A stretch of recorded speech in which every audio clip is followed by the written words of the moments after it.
Hi there, what is, and welcome to this new video on the Uruguayan Heroes YouTube channel. Today we will look forward to a game which promises to be a really tough one for Uruguay. Away in Brazil, Uruguay are looking for a result. Whether it be a draw or a win, everything will be a plus. Because winning or getting a result in Brazil is basically impossible. Brazil have been unbeaten since their existence in history when it comes to World Cup qualifying games at home. They've played 52 games. They were never beaten. Uruguay were one of the teams that managed to get a result. And the last time it happened was in 2016 for the qualifying World Cup qualifying campaign, obviously. And it was a 2-2 scoreline.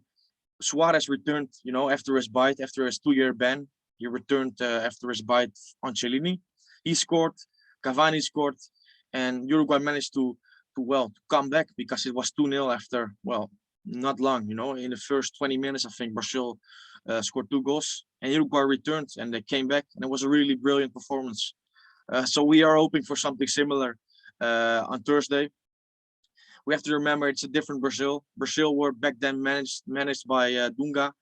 And a few months after this game, in 2016, they were knocked out in the group stages of the Copa. So Brazil is different now, After this Copa, Tite took over, and he made a really good side of Brazil again.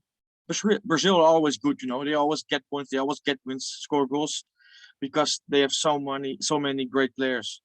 But Brazil, as a unit, defensively as well, they improved massively. Okay, in the last few games, they've struggled a little bit. Colombia, they drew. Venezuela, they won, but they didn't play well. But still, it's in my opinion the best national team in South America. So yeah, and another point which it means that we are against the odds is that Tabares never managed to beat Brazil in his 14 years as a Uruguay manager. Eight games, 7 draws, or 7 losses and 1 draw, and the 1 draw was like I talked about just a few moments ago. So yeah, it's gonna be a difficult one. We all know this, but we always have to keep the hope, because yeah, where are we otherwise? You always have to keep the hope. Um, so this is the table. You probably have seen it. Brazil, Argentina, top 2. They will qualify surely. Ecuador, 3rd place. Uruguay, 4th place. Colombia, 5th. Paraguay, 6th. Peru, 7th, and Chile is 8th. So the last 3 are named, Peru, Paraguay, Chile. They will be involved in this qualification battle, and they will be involved like Colombia. And I don't think Ecuador will. I really think this Ecuador will qualify, and they will qualify not easily, but they will be as the 3rd place. And Uruguay has to manage that we don't get involved in this fight for the 4th or 5th spot. We don't have to get, or we don't should get involved in this fight, because Uruguay basically has a much better squad than these teams we are playing against. Uruguay should be competing with Argentina and Brazil, but this is not happening. And in my opinion, the reason is the manager, but everybody has a different opinion. But we should not be getting involved in this battle, which goes down to the final game or the final 2 games. Hey, it's nice if you watch football and the stakes are so high.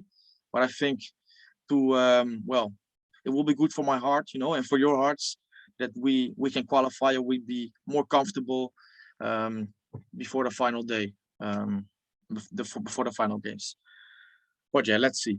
First up is Brazil, and this is going to be it's going to be against the odds. We know this. Something I want to look at, which I found interesting, and also put on the Twitter account. You can follow it, Uruguay Heroes on Twitter. Was the amount of points we had after 11 games in the last few qualifying campaigns. So in the road to Russia in 2018, Uruguay, as you can see, did way better.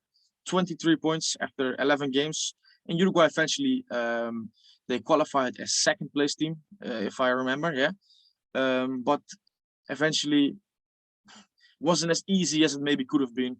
We struggled, lost in Chile, in Peru, but eventually we got there, and we deserve to get there. Certainly because of the beginning of the qualifying, Uruguay were really strong, beating Bolivia away from home, which was something unique. and also beating comfortably their direct rivals like Colombia and Chile, Ecuador at home. So yeah, in 2014, as we all probably know, Uruguay struggled a lot. After winning the Copa America in 2011, Uruguay started off pretty good, but after the first few games, Uruguay lost a lot of points, took some big beatings, especially in Colombia away from home. But eventually, we managed to become fifth and win and qualify for the playoffs after only having 13 points after 11 games. In South Africa, 15 points, also qualifying through the playoffs later on. So yeah, now we have 16 points, quite similar to the situation of South Africa.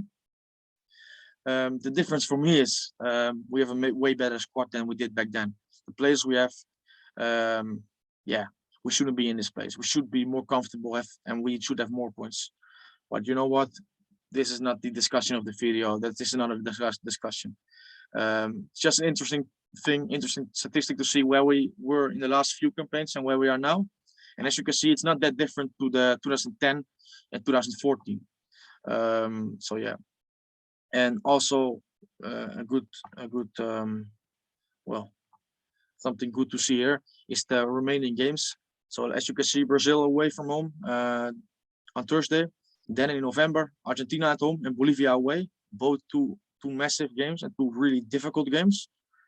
And then 4 games, 2 in January, 2 in March, all against, or not all, but most against direct rivals. Paraguay away, Venezuela at home, Peru at home, and Chile away. These 4 games, well, they will define if we qualify for the World Cup or not. That's as simple as that. So we will see. Against Brazil, first of all, we have to try and get something. And it will be interesting to see how we will play. I think there should be big changes after the game against Argentina, because many players, they didn't turn up. So yeah, and this moves me on to how I would play against Argentina. So this is the lineup I went with. I will explain first my decisions or my why I went with certain players. So I was thinking Muslera, his mistake. You can say he should be dropped out. We should give a chance to Rochet, Campagna, whatever. The thing is, and the reason why I didn't go for someone else is, okay, this is my ideal team, but I also have to keep it a bit realistic. And deep down, I know Muslera will never be benched by Tabares. Will not happen. It's just simple as that. So that's why I went with Muslera. I think Nandes, I don't think he has been really doing well this international break. I think he has been the best player of Uruguay in the last the last year basically. But this international break, he didn't do well. And you can also see sometimes he's not a natural right back. But still, I would go for him. I don't trust Cáceres with anything, you know. I don't think he should be in the squad. I think Damian Suarez should have been in the squad.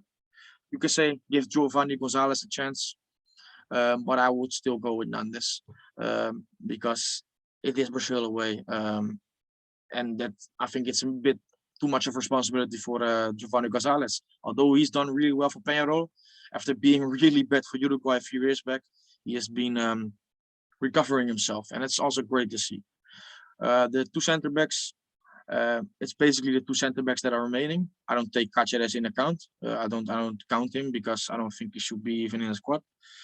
That's my opinion, but I think you agree with it. If not, say just drop a comment in down below and explain or say why you want him in the squad. But I don't think any of us think he has a place in the squad at this moment. You know, a few years ago, okay, surely, but time has gone and we have to move on. So as the center backs, I would play Sebastian Coates. I didn't think he did well against Argentina. Defensively, he was okay, but his passing was so bad. And it surprised me because I watched quite a bit of Sporting Clube de Portugal, and this is something that he's improved on a lot. So maybe it was the nerves. I don't know. It was just disappointing. Godin as the captain, yeah, he stays in. We don't have any other options. And to be honest, he was okay against Colombia. Didn't play well against Argentina. If Araujo would have been fit and not injured like he is, and if you don't know already, he has been ruled out for this game because of a muscular injury. If Garago was fit, I would have played Arago and Coates, but now I went for Godin. Piqueres, I think Viña played terribly against Argentina, and I think it's time to give Piqueres a chance. Midfield, Torreira as the number 6, the Regista, holding midfielder. He plays for me every game. I think he should have played against Argentina, against Colombia, but Vecino, well, Tavares has some obsession with Vecino, or Vecino has some really, well, some secrets on Tavares. I don't know. I don't really know why he keeps playing. So Torreira in the midfield, Bentancur, Valverde at either side. De La Cruz is number 10. I was thinking about Facundo Torres a little bit, but I think De La Cruz is more deserves this opportunity more for the level he's showed for River Plate and also for Uruguay whenever he's played. In attack, I have left out Suarez, and it's not because of his games in the last 2 games, because he did really well. I think it was he didn't score obviously, but other than that, he did basically everything he did well. But you know what? He's played 2 games in the last few days.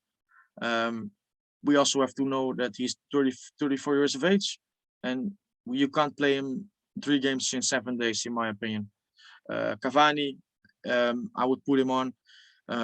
He deserves it as well, you know, for everything he's done for Uruguay, his career, and also player he still is. Maybe he was not good against Argentina or against Colombia.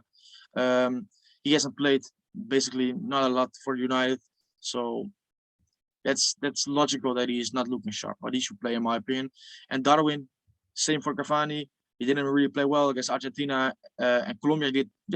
He did okay, but against Argentina, I think he didn't do well.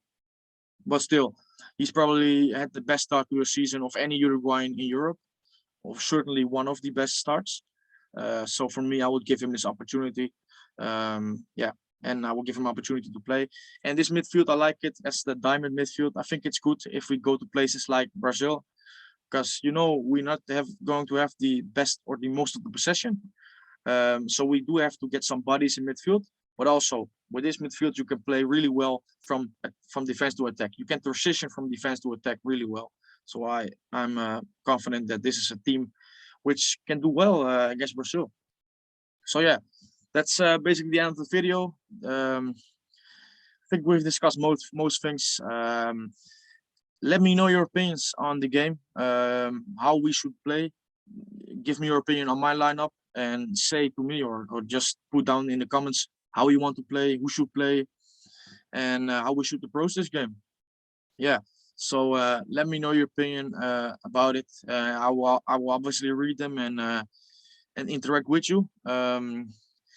And while you're at it, please like the video if you want and subscribe for more content. I will keep it going, and hopefully Uruguay can get a result. It would be a big plus and a great way to end this international break, which hasn't been the best, let's be honest. But hey, we can always hope, and hopefully we will be happy and we celebrate a good result on Thursday. Bye-bye.